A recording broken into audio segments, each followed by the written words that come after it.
Hey, what's going on, guys? My name is Dr. Boyce Watkins, and I wanted to give you an update on something related to the Travis Scott concert, the Astroworld event that took place in Houston, Texas.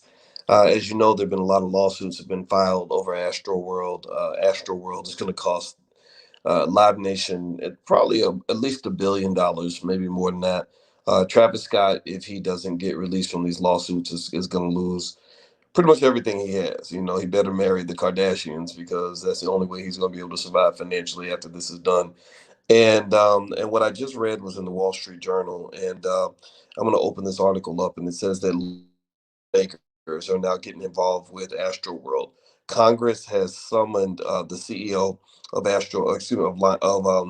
of Live Nation, Chief Executive Officer Michael Rapino, and they said reports indicate that security and medical staff were inexperienced or ill-equipped to deal with mass injuries.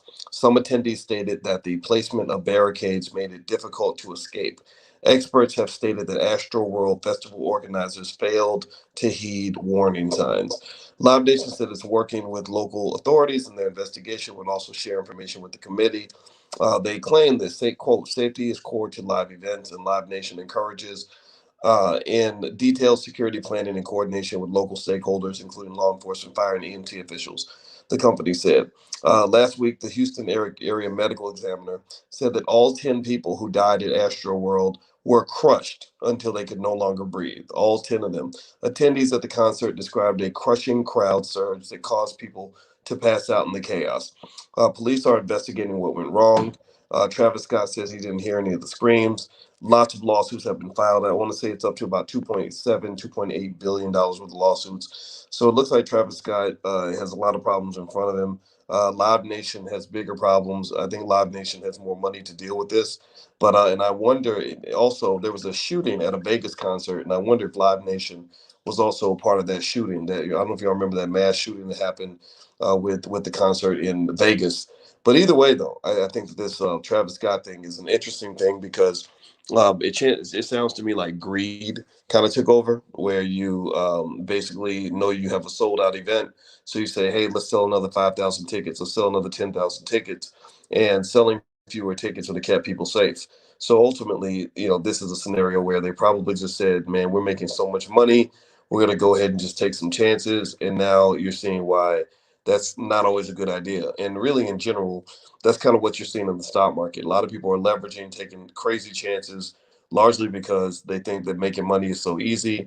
And I agree with you, Dean, that Travis shouldn't be personally held personally liable. But the way it happens is that when you're at the top, Dean, you're going to get an excessive amount of credit when things go well, and you're going to get a lot of blame when things go wrong.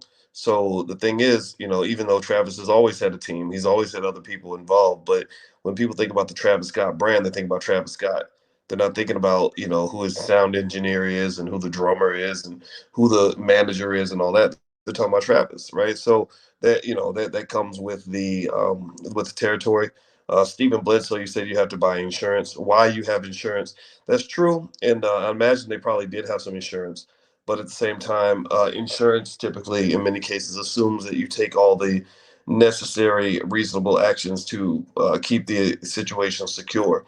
Like, so for example, if you get car insurance, you can't just go and leave your car doors open and hope somebody steals your car. There's an incentive to not do that. And so ultimately, I think that Travis is going to, I'm really curious to see how he handles this lawsuit because when you're talking about $2.5 billion, that's more money than he has. I think he's worth maybe 30 or 40 million.